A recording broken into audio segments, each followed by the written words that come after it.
ਯਿਸੂ ਦੇ ਵਿੱਚ ਤੁਹਾਡੀ ਸਲਾਮਤੀ ਹੋਵੇ ਤੇ ਅਸੀਂ ਤੁਹਾਨੂੰ ਯਿਸੂ ਦੀ ਜ਼ਿੰਦਗੀ ਇਤਵਾਰ ਦਾ ਬਾਈਬਲ ਸਟੱਡੀ ਪ੍ਰੋਗਰਾਮ ਪੰਜਾਬੀ ਬਜ਼ਰੀਆ JCDC ਪ੍ਰੋਡਕਸ਼ਨ ਵਿੱਚ ਖੁਸ਼ਾਮਦੀਦ ਕਹਿੰਦੇ ਹਾਂ। ਤੇ ਮੈਂ ਪਾਦਰੀ ਅਮਜਦ ਇਮਤਿਆਜ਼ ਤੁਹਾਡੇ ਕੋਲ ਖੁਦਾ ਦਾ ਕਲਾਮ ਲੈ ਕੇ ਹਾਜ਼ਰ ਹੋਇਆ। ਤੇ ਅੱਜ ਅਸੀਂ ਇਬਰਾਹਿਮ ਦੀ ਔਲਾਦ ਦੇ ਬਾਰੇ ਗੱਲ ਕਰਾਂਗੇ, ਇਬਰਾਹਿਮ ਦੇ ਪੁੱਤਰਾਂ ਦੇ ਬਾਰੇ ਗੱਲ ਕਰਾਂਗੇ, ਜਿਹੜਾ ਕਿ ਬਾਈਬਲ ਮੁਕੱਦਸ ਦੀ ਪਹਿਲੀ ਕਿਤਾਬ ਪਦੈਸ਼ ਦੇ ਵਿੱਚ ਜ਼ਿਕਰ ਹੈ। ਜਿਹੜਾ ਯਾਦ ਰਵੇ, ਇਹ ਮੈਂ ਖਾਸ ਗੱਲ ਦੱਸਣਾ ਚਾਹਨਾ ਕਿ ਪਦੈਸ਼ ਦੀ ਕਿਤਾਬ ਖੁਦਾ ਦੇ ਬੰਦਾ ਮੂਸਾ ਨੇ ਲਿਖੀ। ਉਦੋਂ ਸੀਨਾ ਬਸੀਨਾ ਖੁਦਾ ਦਾ ਕਲਾਮ ਆਪਣੀ ਔਲਾਦ ਨੂੰ ਲੋਕ ਦੱਸਦੇ ਆਉਂਦੇ ਸਨ ਤੇ ਉਹ ਯਾਦ ਰੱਖਦੇ, ਅੱਗੇ ਬਦਲੀ ਕਰਦੇ, ਅੱਗੋਂ ਅੱਗੇ ਪਹੁੰਚਾਉਂਦੇ, ਉਹ ਆਪਣੇ ਪੁੱਤਰਾਂ ਨੂੰ ਪਹੁੰਚਾਉਂਦੇ। ਤੇ ਇਸ ਤਰ੍ਹਾਂ ਜਦੋਂ ਖੁਦਾ ਦਾ ਬੰਦਾ ਮੂਸਾ ਬਨੀ ਇਸਰਾਈਲ ਦੇ ਵਿੱਚ ਵੈਲ ਗ੍ਰੈਜੂਏਟ ਬਣਿਆ, ਪੜ੍ਹ ਲਿਖ ਕੇ ਬਾਦਸ਼ਾਹਾਂ ਤਰ੍ਹਾਂ, ਸ਼ਹਿਜ਼ਾਦਿਆਂ ਤੇ ਬੱਚਿਆਂ ਤਰ੍ਹਾਂ ਪੜ੍ਹਿਆ, ਇਸ ਲਈ ਕਿ ਫਿਰੌਨ ਦੇ ਘਰ ਸੀ, ਫਿਰੌਨ ਦੀ ਧੀ ਨੇ ਆਪਣਾ ਪੁੱਤਰ ਬਣਾ ਕੇ ਪਾਲਿਆ ਸੀ ਤੇ ਅੱਛੇ ਸਕੂਲਾਂ ਦੇ ਵਿੱਚ, ਕਹਿ ਲਓ ਅੱਛੇ ਆਲਮਾਂ ਤੋਂ ਤਾਲੀਮ ਪਾਈ। ਤੇ ਬਾਈਬਲ ਕਹਿੰਦੀ ਏ ਕਿ ਮਿਸਰ ਦੇ ਸਾਰੇ ਇਲਮ ਉਹਨੇ ਹਾਸਲ ਕੀਤੇ। ਇੱਕ ਪੜ੍ਹਿਆ ਲਿਖਿਆ ਬੰਦਾ, ਜਿਹਨੂੰ ਅੰਗਰੇਜ਼ੀ 'ਚ ਅਸੀਂ ਕਹਿੰਦੇ ਆ ਵੈਲ ਗ੍ਰੈਜੂਏਟ, ਉਹ ਸੀ। ਲੇਕਿਨ ਵੇਖੋ, ਖੁਦਾ ਦੇ ਕੰਮ ਵੇਖ ਲਓ। ਖੁਦਾ ਨੇ ਪਹਿਲੋਂ ਮੂਸਾ ਨੂੰ, ਸੋਹਣਾ ਬੜਾ ਸੀ ਤੇ ਉਹਦੀ ਮਾਂ ਉਹਨੂੰ ਛੁਪਾਉਂਦੀ ਏ, ਤੇ ਜਦੋਂ ਵਹਿੰਦੀ ਏ ਕਿ ਹੁਣ ਮੈਂ ਛੁਪਾ ਨਹੀਂ ਸਕਦੀ ਤੇ ਉਹਨੂੰ ਪਾਣੀ 'ਚ ਰੋੜ ਦਿੰਦੀ ਏ। ਤੇ ਮੂਸਾ ਦੇ ਨਾਂ ਦਾ ਮਤਲਬ ਵੀ ਇਹ ਪਾਣੀ 'ਚੋਂ ਕੱਢਿਆ ਹੋਇਆ। ਫਿਰੌਨ ਦੀ ਧੀ ਵਹਿੰਦੀ ਏ ਤੇ ਉਸ ਬੱਚੇ ਨੂੰ ਕੱਢ ਲੈਂਦੀ ਏ ਤੇ ਆਪਣਾ ਪੁੱਤਰ ਬਣਾ ਕੇ ਪਾਲਦੀ ਏ ਤੇ ਪੜ੍ਹਾ ਲਿਖਾ ਕੇ ਸੋਹਣਾ, ਜਵਾਨ, ਖੂਬਸੂਰਤ ਹੈ ਹੀ ਸੀ। ਇੱਕ ਇਲਮ ਹਾਸਲ ਕਰਕੇ ਉਹ ਸਮਝ ਲਓ ਕਿ ਖਾਸ ਬੰਦਾ ਬਣ ਜਾਂਦਾ ਹੈ। ਫਿਰ ਖੁਦਾ ਉਹਨੂੰ ਅਹਿਸਾਸ ਦਿਲਾਉਂਦਾ ਹੈ ਕਿ ਆ ਜਾ, ਤੇਰਾ ਇਹ ਘਰ ਨਹੀਂ, ਤੇਰੀ ਇਹ ਕੌਮ ਨਹੀਂ, ਤੇਰੀ ਕੌਮ ਅਬਰਾਨੀ ਕੌਮ ਹੈ, ਤੂੰ ਬਨੀ ਇਸਰਾਈਲ ਦੀ ਔਲਾਦ ਹੈ, ਤੇ ਚੱਲ ਹੁਣ ਆਪਣੇ ਲੋਕਾਂ ਦੇ ਵਿੱਚ ਤੇ ਵੇਖ ਉਹਨਾਂ ਦਾ ਹਾਲ, ਇਸ ਲਈ ਕਿ ਤੂੰ ਪੜ੍ਹ ਲਿਖ ਕੇ ਹੁਣ ਸਰਬਰਾਹੀ ਕਰ ਸਕਣਾ, ਹਾਕਮੀਅਤ ਕਰ ਸਕਣਾ ਤੇ ਇਸ ਕੌਮ ਨੂੰ ਇਸ ਮੁਲਕ ਚੋਂ ਕੱਢ ਸਕਣਾ, ਕਿਉਂਕਿ ਲੀਡਰਸ਼ਿਪ ਦੇ ਤੂੰ ਕਾਬਲ ਹੈ।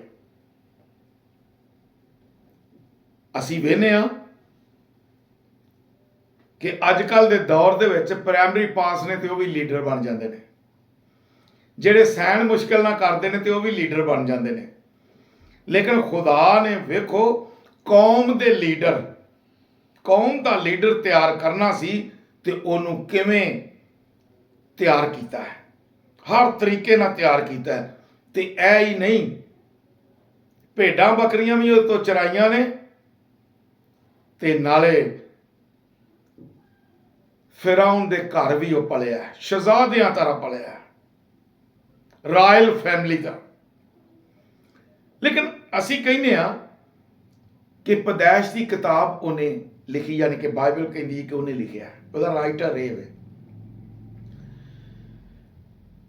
ਉਹਨੇ ਜਦੋਂ ਬਾਈਬਲ ਲਿਖੀ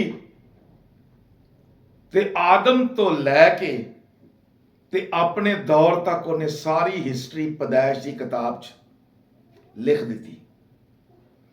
ਜਦੋਂ ਲਿਖ ਦਿੱਤੀ ਤੇ ਸਮਝ ਇਹ ਆਈ ਕਿ ਇੱਕ ਦੌਰ ਸੀ ਕਿ ਖੁਦਾ ਨੇ ਆਦਮ ਤੇ ਹਵਾ ਨੂੰ ਆਪਣੇ ਨਾਲ ਰੱਖਿਆ ਤੇ ਜਦੋਂ ਗੁਨਾਹ ਦੀ ਵਜ੍ਹਾ ਤੋਂ ਵਿਛੜ ਗਏ, ਖੁਦਾ ਨੇ ਕੱਢ ਦਿੱਤਾ ਤੇ ਫਿਰ ਖੁਦਾ ਨੇ ਆਦਮ ਦੀ 7ਵੀਂ ਪੁਸ਼ਤ ਤੋਂ ਹਨੂਕ ਨੂੰ ਫੜਿਆ। ਤੇ ਬਾਈਬਲ ਆਂਦੀ ਕਿ ਹਨੂਕ 300 ਸਾਲ ਖੁਦਾ ਦੇ ਨਾਲ ਚੱਲਦਾ ਰਿਹਾ, ਖੁਦਾ ਨੂੰ ਪਸੰਦ ਆਇਆ ਤੇ ਖੁਦਾ ਉਹਨੂੰ ਅਸਮਾਨ ਤੇ ਲੈ ਗਿਆ। ਫਿਰ ਅਸੀਂ ਵੇਖਦੇ ਹਾਂ ਕਿ ਬਾਬਾ ਨੂਹ ਆਇਆ। ਖੁਦਾ ਨੇ ਵੇਖਿਆ ਜ਼ਮੀਨ ਤੇ ਬੜੀ ਬਦੀ ਵੱਧ ਗਈ ਏ, ਤੇ ਉਹਨੇ ਉਹਨੂੰ ਕਿਹਾ ਕਸ਼ਤੀ ਬਣਾ, ਮੈਂ ਇਹਨੂੰ ਖਤਮ ਕਰ ਦੇਣਾ ਦੁਨੀਆ ਨੂੰ। ਨੂਹ ਨੇ ਕਸ਼ਤੀ ਬਣਾਈ ਤੇ ਉਹ ਆਪਣੇ ਬੱਚੇ ਲੈ ਕੇ ਤੇ ਵਿੱਚ ਵੜ ਗਿਆ ਤੇ ਦੁਨੀਆ ਸਾਰੀ ਤਬਾਹ ਹੋ ਗਈ। ਯਾਨੀ ਇੱਕ ਦਫਾ ਖੁਦਾ ਨੇ ਸਫਾਈ ਕਰ ਦਿੱਤੀ। ਫਿਰ ਅਸੀਂ ਵੇਖਦੇ ਹਾਂ ਕਿ ਖੁਦਾ ਨੇ ਇੱਕ ਐਸਾ ਲੀਡਰ ਫੜਿਆ, ਇਬਰਾਹਿਮ, ਤੇ ਖੁਦਾ ਉਹਨੂੰ ਕਹਿੰਦਾ ਇਬਰਾਹਿਮ ਉੱਠ, ਪੈਦਾਇਸ਼ 12 ਬਾਬ 'ਚ ਜ਼ਿਕਰ ਹੈ, ਚੱਲ ਮੇਰੇ ਨਾਲ ਚੱਲ, ਮੈਂ ਤੈਨੂੰ ਐਸੀ ਥਾਂ ਤੇ ਲੈ ਕੇ ਜਾਣਾ ਚਾਹਨਾ ਵਾਂ ਜਿਹੜੀ ਬੜੀ ਵੱਡੀ, ਅੱਗੇ ਜਾ ਕੇ ਦੱਸਾਂਗਾ ਮੈਂ ਤੇਰੇ।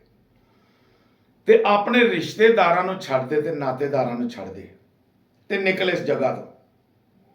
ਖੁਦਾ ਨੇ ਉਹਨੂੰ ਕੱਢ ਦਿੱਤਾ, ਯਾਨੀ ਕੱਢ ਲਿਆ। ਇਬਰਾਹਿਮ ਗੱਲ ਮੰਨ ਲਈ ਤੇ ਚੁੱਪ ਕਰਕੇ ਟੁਰ ਪਿਆ।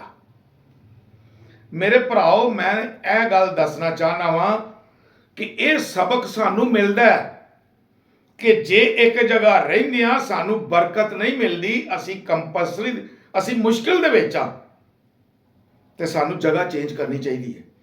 ਖੁਦਾ ਇਬਰਾਹਿਮ ਨੂੰ ਕੀ ਆਂਦਾ ਹੈ? ਤਿੰਨ ਗੱਲਾਂ, ਤਿੰਨ ਬਰਕਤਾਂ ਦੀ ਗੱਲ ਕਰਦਾ ਹੈ। ਪੈਦਾਇਸ਼ ਦੀ ਕਿਤਾਬ ਉਹਦੇ 12ਵੇਂ ਬਾਬ 'ਚ ਲਿਖਿਆ ਹੈ, ਮੈਂ ਤੈਨੂੰ ਬਰਕਤ ਦਿਆਂਗਾ, ਤੈਨੂੰ ਸਰਫਰਾਜ਼ ਕਰਾਂਗਾ, ਤੇਰੀ ਨਸਲ ਵਧਾਵਾਂਗਾ। ਨਾ ਤੇ ਉਹਦੇ ਕੋਲ ਹਾਲੀ ਸਰਫਰਾਜ਼ੀ ਹੈ ਤੇ ਨਾ ਉਹਦੇ ਕੋਲ ਹਾਲੀ ਬਰਕਤ ਨਜ਼ਰ ਆਉਂਦੀ ਹੈ ਤੇ ਨਾ ਉਹਦੇ ਕੋਲ ਔਲਾਦ ਹੈ। ਕੁਝ ਸਾਲ ਲੱਗੇ, ਬਾਬੇ ਆਦਮ ਨੇ ਵੀ ਕੁਝ ਢਿੱਲਾ ਮੱਠਾ ਰਿਹਾ। ਉਹਨੇ ਆਪਣੇ ਭਤੀਜੇ ਲੂਤ ਨੂੰ ਲੈ ਲਿਆ ਨਾਲ, ਪਿਓ ਨੂੰ ਲਿਆ, ਪਿਓ ਤੇ ਰਸਤੇ 'ਚ ਮਰ ਗਿਆ। ਲੇਕਿਨ ਜਿੰਨੀ ਦੇਰ ਤੱਕ ਇਬਰਾਹਿਮ ਨੇ ਲੂਤ ਨੂੰ ਵੱਖਰਿਆ ਨਹੀਂ ਕੀਤਾ, ਉਹਦੇ ਘਰ ਔਲਾਦ ਨਹੀਂ ਹੋਈ। ਖੁਦਾ ਆਪਣੇ ਵਾਅਦਿਆਂ ਤੇ ਕਾਇਮ ਹੈ। ਖੁਦਾ ਨੇ ਕਿਹਾ ਮੈਂ ਤੈਨੂੰ, ਤੂੰ ਨਿਕਲ, ਰਿਸ਼ਤੇਦਾਰਾਂ ਨੂੰ ਛੱਡ, ਲੇਕਿਨ ਉਹਨੇ ਲੂਤ ਨੂੰ ਨਾਲ ਰੱਖਿਆ। ਤੇ ਬਾਈਬਲ ਕਹਿੰਦੀ ਹੈ ਕਿ ਲੂਤ ਨੂੰ ਜਦੋਂ ਅਲੱਗ ਕੀਤਾ ਤੇ ਖੁਦਾ ਨੇ ਉਹਨੂੰ ਔਲਾਦ ਦਿੱਤੀ, ਬਰਕਤ ਦਿੱਤੀ ਤੇ ਉਹਦੇ ਇਜ਼ਹਾਕ ਪੈਦਾ ਹੋਇਆ। ਲੇਕਿਨ ਉਸ ਤੋਂ ਪਹਿਲੋਂ ਇਬਰਾਹਿਮ ਦੇ ਤੇ ਸਾਰਾ ਦੇ ਆਪਣੇ ਸਨ। ਸ਼ਾਇਦ ਖੁਦਾ ਇਹ ਚਾਹੁੰਦਾ ਹੈ, ਸ਼ਾਇਦ ਖੁਦਾ ਇਹ ਚਾਹੁੰਦਾ ਹੈ।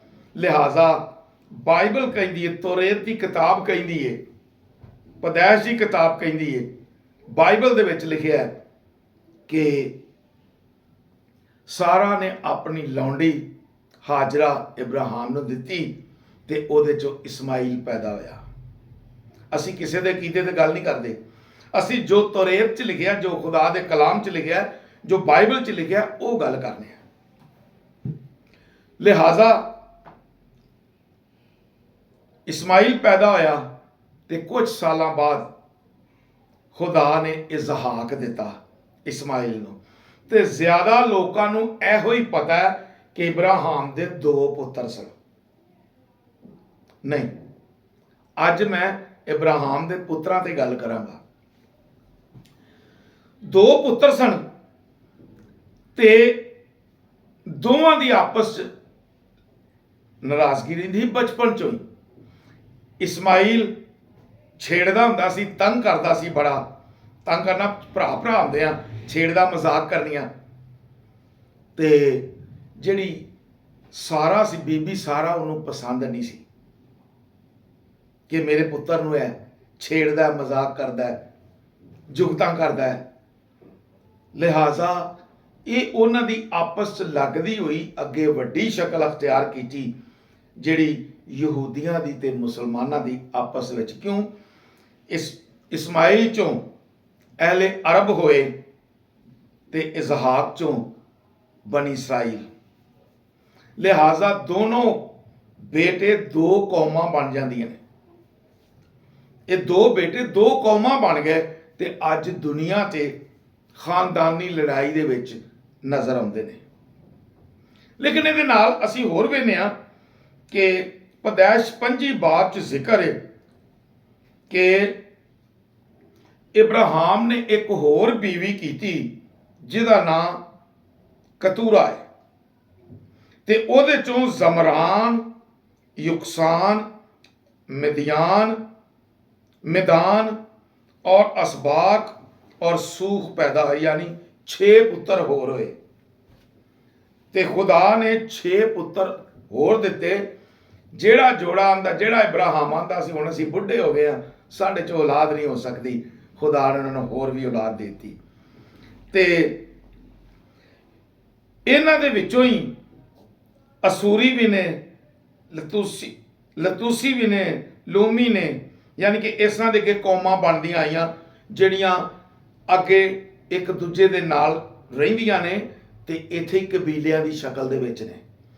ਤੇ ਮੈਂ ਦੱਸਣਾ ਇਹ ਚਾਹਨਾ ਕਿ ਇਬਰਾਹਿਮ ਦੀ ਔਲਾਦ ਆਪਸ ਵਿੱਚ ਲੜਦੀ ਹੈ ਅੱਜ ਵੀ, ਤੇ ਇਕੱਠਿਆਂ ਨਹੀਂ ਰਹਿੰਦੇ। ਸ਼ਾਇਦ ਇਹਦੀ ਕੀ ਵਜ੍ਹਾ ਹੈ, ਲੇਕਿਨ ਅਸੀਂ ਅਗਲੀ ਵੀਡੀਓ ਦੇ ਵਿੱਚ ਇਹਦੇ ਬਾਰੇ ਕੁਝ ਜਾਣਾਂਗੇ। ਲੇਕਿਨ ਅੱਜ ਮੈਂ ਦੱਸਿਆ ਕਿ ਹਾਲੀ ਕਿ ਇਬਰਾਹਿਮ ਦੇ 8 ਪੁੱਤਰ ਸਨ। ਇੱਕ ਵੱਡਾ ਇਸਮਾਈਲ, ਉਸ ਤੋਂ ਛੋਟਾ ਇਜ਼ਹਾਕ, ਫਿਰ ਉਸ ਤੋਂ ਬਾਅਦ ਜ਼ਿਮਰਾਨ, ਯੁਕਸਾਨ, ਮਿਦਾਨ, ਮਦਿਆਨ, ਅਸਬਾਕ ਤੇ ਸੂਖ, ਇਹ ਸਨ। ਤੇ ਯਾਦ ਰੱਖੋ, ਮਦਿਆਨ ਦਾ ਜਿਹੜਾ ਕਾਹਿਨ ਸੀ, ਖੁਦਾ ਦੇ ਬੰਦਾ ਮੂਸਾ ਦਾ ਸਹੁਰਾ ਉਹ ਹੀ ਸੀ। ਤੇ ਇਸ ਤੋਂ ਬਾਅਦ ਅਸੀਂ ਅਗਲੀਆਂ ਗੱਲਾਂ ਅਗਲੀ ਵੀਡੀਓ 'ਚ ਕਰਾਂਗੇ। ਖੁਦਾ ਤੁਹਾਨੂੰ ਬਰਕਤ ਦੇਵੇ।